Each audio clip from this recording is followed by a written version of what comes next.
So a dragon, a tiger, and a wild flying swallow. You were expecting a walk into the bar joke, weren't you? You already know what happened the last time all three of these people were in a bar. Well, it was technically a cafe, but you get it. After a short stint with her AOF family in 14, Yuri reunited with Mai, both of whom are now being led by Athena in Team Superheroines in KOF 15. Though her grade of Kyoku Genryu is considered the lowest, it makes up for being the most dynamic and stand out among her peers. I would say more about her fighting style, but we'll get to that shortly. These are 10 fascinating facts about Yuri Sakazaki. Number 1, the Phantom Leg. Unless you've been camping in a catacomb or never cared about storylines and just played AOF and KOF to beat people up, you may know that Yuri and Robert Garcia are lovebirds. It's gotta be a bit annoying for Yuri seeing Papa Takuma keeps cutting in on their action while actively encouraging Ryo to hook up with King. Wonder how that's gonna play out seeing they are on a team together this time. A couple that trains together, can face the world's struggles, and remain together. In KOF 13, it seemed like we were gonna get some proof of that. Originally, Yuri was set to have her own variation of Robbie's Gene Kyaku, aka the Phantom Leg. This idea was proposed as director Kei Yamamoto wanted her fighting style to be more kick-centric. While Yuri is no stranger to adopting moves from other non-Kyoku Genryu practitioners, and we will definitely get to that later, the idea was scrapped as they felt it didn't fit her. Number 2, from damsel in distress to desired by devs. The devs liked Yuri so much that upon her playable debut in AOF 2, they immediately wanted her in the very first KOF game. Fate fiercely favored the wild flying swallow as the devs cut 2 characters from the potential roster. The original England team of KOF 94 consisted of King, Big Bear, and Billy Khan. Big Bear was reportedly causing the game to experience memory issues, which led to him being scrapped and replaced by Yuri. The devs saw that they had 2 women on a team together and eventually scrapped Billy for Mai, and thus, the inaugural Women Fighters team was born. Number 3, a cheeky fourth wall break. And not like that, I know what you're thinking. This entry has nothing to do with Yuri channeling her inner R. Mika. Instead, this is more Yuri channeling her inner Deadpool. In KOF 11, in a win quote directed at Bariki 1 original Guy Tendo, Yuri jokingly asks him to say, "Hurricane Upper." This is a nod to the fact that he and Joe Higashi are voiced by the same voice actor, Nobuyuki Hiyama. Pretty clever on SNK's part, and I mean, if anyone was going to make such a reference, it would be one of the series' more fun-loving characters. Also, I just want to express how much I appreciate Hiyama for voicing one of the coolest anime characters of all time. And I hope you like voice actor fun facts, because there's a few more coming. Number 4, once in a lifetime. I don't know why, but hearing her say that makes me giggle. That's not to say it sounds awful. Like I said, I can't tell you why. If you're wondering why I played that clip of Yuri's longtime teammate and possible future sister-in-law, I mean, I gave you a hint at the end of the previous entry. Harumi Ikoma is one of the longest serving voice actresses for SNK fighting game characters. Among the characters she's voiced multiple times are King, Blue Mary, Nakoruru, Charlotte, Mizuki, and she even served as narrator for a few games as well. She also voiced Yuri Sakazaki in the first AOF game, and that was the only time she'd done so. Kaori Horie would assume the role of Yuri in AOF 2, and would do so until KOF 13. Ai Kakuma would pick up the role in 14, and reprises it in 15. Number 5, a blessing from a future empress. After Fatal Fury got a couple of OVAs, someone figured AOF should also get one, which it did, 2 days before Christmas in 1993. The English dub would be distributed 4 years later. American websites lambasted the movie, with one critic calling it stupid, idiotic, and plotting, further criticizing the choppy animation, illogical perspective, uninspired art, badly choreographed fight scenes, and horrible voice acting. Yuri does appear in the movie and is voiced by one Ayumi Hamasaki in the 1993 Japanese version. If that name doesn't ring any bells, it just means you're probably not super into J-pop. Ayumi Hamasaki is a well-known singer-songwriter and actress who is the best-selling Japanese solo artist of all time. Throughout her decades-long career, she self-penned all of her song lyrics and handled the composition of some of her songs. Her popularity in Japan and other parts of Asia earned her the honorific title of the Empress of J-pop. I know we've heard similar stories of people achieving greatness even after immense blunders and follies, but it's still amazing. I know it's cliche, but it still rings true. When you think all is lost in chasing your dreams and aspirations, just remember, This woman took part in a cruddy movie and went on to not just be successful, but a record-breaking sensation. Never give up.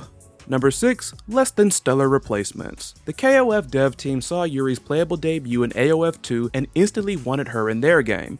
The AOF team, and I'm just guessing here, felt some type of way about that and thought that the third installment of the franchise could do without her on the roster. To think, Yuri is one of the key characters in AOF, yet has only been playable in one of the games. That's kinda strange. In addition to Yuri, AOF 3 also excluded Eiji Kisaragi and Temujin, whom also debuted in AOF 2. Avi Krebs of GamingExcellence.com referred to all the newcomers except Kasumi Todo as less than stellar replacements.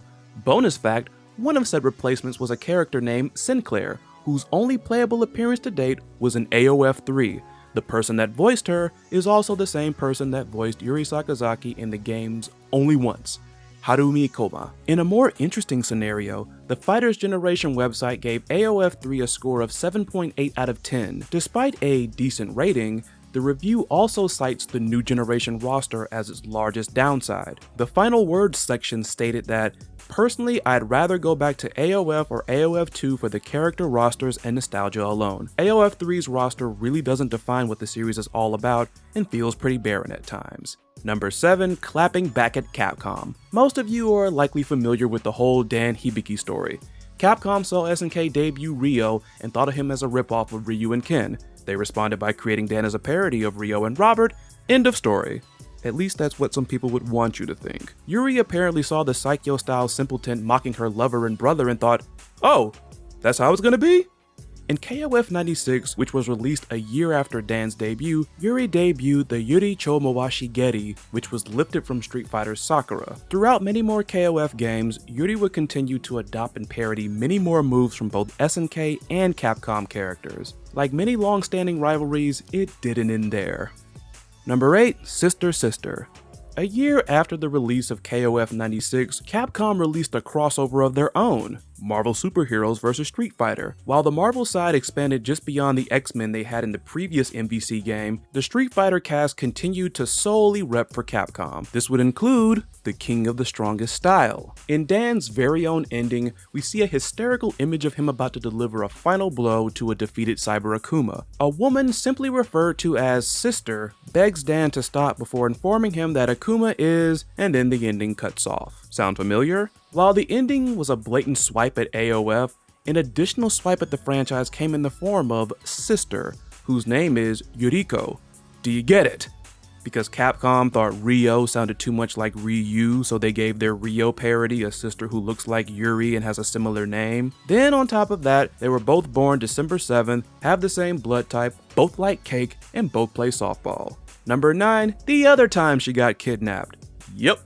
It's happened more than once, albeit this one more than likely isn't canon. The game in question is the obscure Quiz King of Fighters. Due to being exclusive to Japan, not many people remember or even know of this game. As the title implies, this is a trivia game. Like many board games, you roll the die to determine how many spaces you'll move for the turn. Various SNK characters appear and issue the player trivia challenges. There are even battle sequences which also follow the quiz format, as you can only damage your opponent by getting a correct answer. Yuri gets kidnapped by the love child of Tekka Man and Shovel Knight, who we then find out is just Dr. Wally's long forgotten wimpy brother in a costume. He then scurries away, tries to get some cool points with the "this isn't even my final form" moment, until ultimately jobbing out. Bonus fact, despite the title of this game, Iori and Kyo are nowhere to be found. Number 10, a squared circle shoutout. Throughout many fighting games, we've seen plenty of characters based on professional wrestlers. There's also been many pro wrestlers who have based their personas on or have done things paying homage to fighting games. In most cases, these games are Street Fighter, Mortal Kombat, and Tekken. If you were wondering where the love for SNK is, allow me to introduce you to Yuri Sakazaki. Even if you aren't a fan of wrestling, Yuka's mannerisms and presence are bound to put a smile on your face. She's got quite a lot going for her. Good looks, athleticism, and she's just so much fun to watch. She's also a big fighting game fan, and one of her favorite characters is, of course, Yuri Sakazaki. Aside from a similar sounding name, Yuka has cosplayed the Kyokugen Ryu princess before, with this one picture of her doing Yuri's signature taunt. In wrestling, she's billed herself as being from Southtown. Yeah. Finally, in another coinky dink, Yuka, like Yuri, was also born in December. First, she was voiced by someone who became a musical sensation, and now we know she was cosplayed by a young, talented wrestler who was already making a name for herself. Yuri Sakazaki is linked to some pretty awesome people. And that's this list. Know any other cool facts about Yuri Sakazaki? Comment below, and don't forget to like, share, and subscribe for more videos in the future. This is Grizzlid, and I will catch you all in the next one. Take care, be safe out there. See ya. Hold it! Right. I forgot. Usually I ask you all to vote on the next character that I cover in this series. And you're probably wondering, well, who's it gonna be since you gave us 3 videos of the last 3 choices we had? Well, if you wanna find that out, YouTube finally gave me a community tab not too long ago, so go on over there and see who the next couple of choices are, and vote on the next episode. I'm so glad to have that tab now. But yeah, that's it. I'm out for real this time. Take care.